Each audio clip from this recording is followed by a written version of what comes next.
Imagine this. We live in a generation where classic video games are finally getting remade and or remastered from the ground up and trying to bring in a brand new audience while still keeping the love and respect for longtime fans. As a new generation of gaming comes by, new franchises are introduced, while old ones are now being resurrected from the grave after being in sleeper transit for years. And I'm glad that Tony Hawk is finally getting that same treatment with Tony Hawk's Pro Skater 1+2. The Pro Skater series has been one of my favorite game franchises in quite some time, and even to this day I never get bored of playing them. No pun intended, I swear to God. I've already talked about this before in the past, but these games have a strong connection with me, and I'm sure they do with everyone else who grew up playing them. And after all of these years, these long and grueling years, we're finally getting a remaster of the first two Tony Hawk's Pro Skater games, and I couldn't be any more happier. What's that? There was already a remaster of the first two Tony Hawk games? When did that happen? Back in 2012. Oh, cool, alright. What was it called? Oh yeah, I forgot about that game. Pro Skater HD. Who developed it? Oh, okay, might as well get this out of the way right now. Before Tony Hawk 1 and 2, there was Tony Hawk's Pro Skater HD released for the PS3, 360, and PC back in 2012. Probably because either Activision wanted to redo this game again with Pro Skater 1+2, or maybe Activision lost the Tony Hawk rights beforehand after the release of Pro Skater 5. But we might as well go ahead and explain how this happened. After Neversoft's departure from the Tony Hawk series after Proving Ground in 2007 to focus more on Guitar Hero, Activision needed a new developer to handle this legendary series. And in 2009, a new game developer formed in Chicago was tasked for it. That developer is named Robomoto, who was actually fairly new. Well, not entirely. They were formed by some people who worked over at Midway Games. In fact, after doing some research, it turned out that before Robomoto, some people at Midway formed another game studio going by the name of Studio Gigante. If you don't remember that name, then I don't blame you. Beforehand, they developed a pretty solid fighting game called Tao Feng Fist of the Lotus for the OG Xbox in 2003. But if you're a really big WWE fan, and trust me, you're gonna get a kick out of this one, then you probably remember a game so bad that it ended up being the most broken and unplayable WWE game of all time, or at least until 2K20 came out, named WWE WrestleMania 21 in 2005. Shortly after that game was released, Studio Gigante closed its doors, but not for long until in 2008 when Robomoto was formed. And since you have a no-name game developer that just randomly popped up out of nowhere, why not have them develop a game for one of the most popular video game franchises back in the late 90s and early 2000s. In 2009, Tony Hawk Ride was released to not so good reviews, but it didn't matter anyway since in 2010 a sequel was made called Tony Hawk Shred, which ended up selling really poorly when it first launched. And then after that, the series went silent for a bit. But Activision opened up their eyes and realized that they do want to give the fans what they want, which practically led them to make a remaster of the first two Pro Skater games and call it Pro Skater HD. The game was first announced at the Video Game Awards in 2011, and it seemed some hope was on the way, because prior to this game's release, the last couple of Tony Hawk games that were developed by Robomoto weren't good, but it also painted a really bad back on Robomoto as a developer. In fact, Shred was so bad, it was practically the main reason why the series was put on hold for a couple of years. And before people point out in the comments section, yes, I know about Pro Skater 2X as well for the original Xbox, but I never played that game, and I completely forgot all about that game, to be honest. So, theoretically speaking, this wasn't the first time a Tony Hawk 1 and 2 remaster happened. But Pro Skater HD had some promise going for it.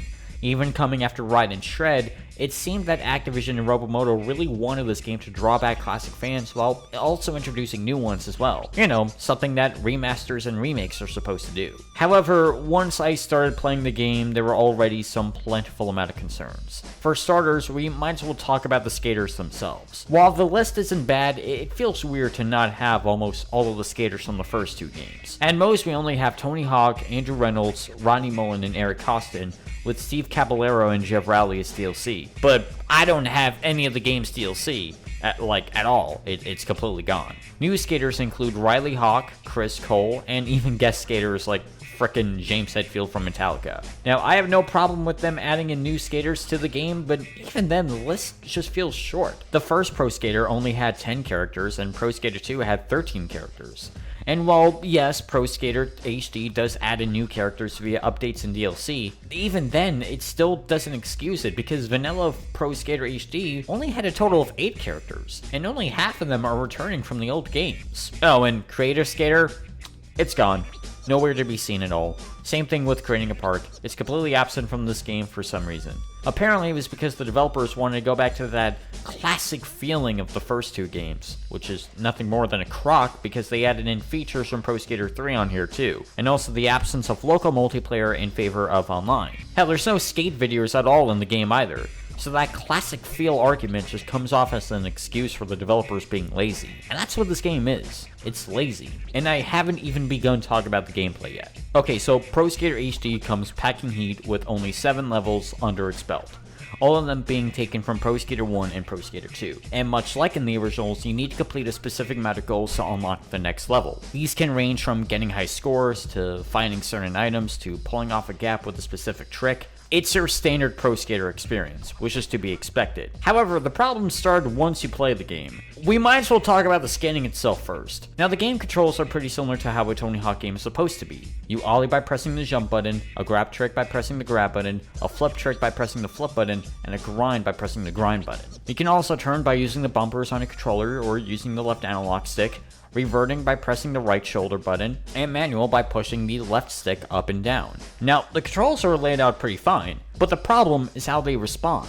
Sometimes they'll respond well, but other times I'll do a completely different trick even though I didn't even put in a command for that set trick. For example, I'm trying to do a nose grind on this rail. I put in the command, but instead I'm doing a 50-50 grind or nose slide instead. And don't even get me started on the wall ride. How Robomoto managed on messing up the wall ride is completely beyond me, especially when I'm trying to wall ride to knock off the bellows at the school level. But instead, I just immediately get off of the wall for no rhyme or reason. It also doesn't help the fact that the game gets a little bit glitchy too. Literally, I slightly turn my body left or right and all of a sudden I bail out of my combo. I have not seen this type of glitch so bad since BMX Triple X. And God forbid, I don't want flashbacks to that game. Also, yes, I am playing the PC version of the game, but I am using a controller for this. The only reason why the game isn't showing the button prompts is because the developers probably forgot to add them in, assuming no one was using a controller to begin with. Not that it matters, since even playing the game with a controller, it's pretty bad. Oh, and there's no competition levels at all.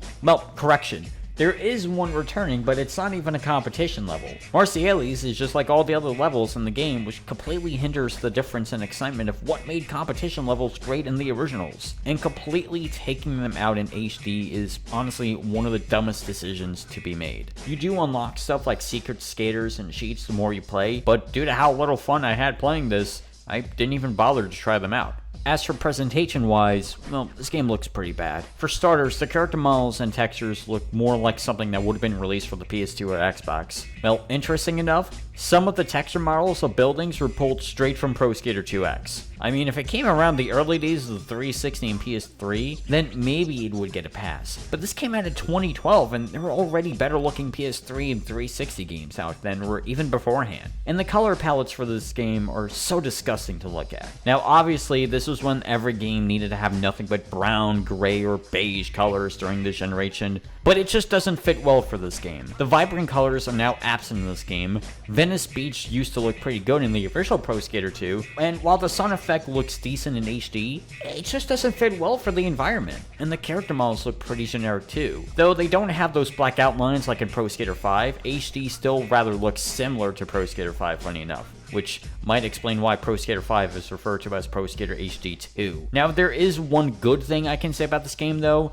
it's the soundtrack. Now, it is to be expected since Tony Hawk has always had a fantastic soundtrack, and Pro Skater HD does return classic songs from the original games. Though not all of them. In fact, they only brought back one song from Pro Skater 1, Guess you can tell what that song is, and if not, then you're not pretending hard enough to be Superman. And 6 from Pro Skater 2. Now, to coincide with this, Robomoto did add in new songs as well to the game to make it feel like it's a fresh new experience, which I understand why they did it. I mean, Pro Skater 1 and 2 Remastered is doing the same thing, so I like the idea for Robomoto to do something similar beforehand. Though for some reason, and this might sound really stupid, but they always loop the same song over and over again. And by that, I don't mean, oh man, I can't believe the song is playing right now. So glad they included it in the game soundtrack. No. I mean more like, oh my god, if they play Bring the Noise again, even though they just played it 10 minutes ago, I'm going to rip out my eardrums. Literally after they play one song, they play that same song again shortly after. I can't understand why though. Maybe it was because they lost the rights to some of the songs in a future update, or Robomoto's just completely messed up again. Really, at this rate, it's hard to tell. I think it's safe to say that Pro Skater HD is a pretty bad game, and completely lacks the charm to the original games, and instead just felt like Robomoto made this game just so they can be able to have a paycheck, and the fans to shut up about wanting a return to form of the series. And if that is the case, then honestly, Robomoto just kind of comes off as scummy. What could have been a great remaster and a way for Robomoto to redeem themselves, hear me out for a second, after the release of Ride and Shred, instead ended up becoming a lazy half-assed rush project that Robomoto and Activision just wanted to get out of the door in time of Xbox Live Summer of Arcade in 2012. I think that might explain why the game went digital only and not physical. Now, you're probably laughing about the fact that I said that this game could have redeemed Robomoto, but it honestly should have. This should have been the apology that Robomoto could have made, but instead they blew it. While Ride and Shred were bad games with a broken but interesting concept with Escape or Peripheral, yes, I did just say that, those were only spin-offs and they really weren't that impactful to the series. Well, I mean, it was impactful, but not really that much of a big deal. But when you try to toy with classic fans, that's when things go too far, honestly. I mean, when Pro Skater 2X, a remaster of the first 2 games that came out on the original Xbox in 2001, is a much more faithful remaster than a game that was released in 2012 for the PS3 and 360, digital or not, is kind of sad. Again, I haven't played Pro Skater 2X, but from what I gathered and researched, even I think Pro Skater 2X is a much better remaster, even if nothing too drastic has changed from the original games. But you know the saying, if it ain't broke, don't fix it. Which is what Pro Skater HD tried to do and failed miserably. Nowadays, Activision's trying to distance themselves from this game, and I don't blame them. The game is no longer available to buy since 2017, and I think Pro Skater 1+2 might have something to do with that. Now, I'm not saying Pro Skater 1+2 is going to be a masterpiece or anything, but after playing a warehouse demo, it does look promising. And since the game is being developed by Vicarious Visions, who have worked on classic Tony Hawk games before, it makes sense for them to remaster the first 2 games. Sort of like how they did with Crash Bandicoot, and look how well that ended up being. And even if Pro Skater 1+2 remaster doesn't end up being as good as it makes itself out to be, at least it won't be as bad as Pro Skater HD, that's for sure. Hey guys, how's it going? Thank you all so much for watching this video. If you enjoyed it, then feel free to hit the little bell icon to get notified when I upload a brand new video. It feels great talking about gaming again, and I'm hoping this goes on. With that said, remember to stay hydrated, stay safe, wear a mask, that is extremely important, and lastly, have a nice day.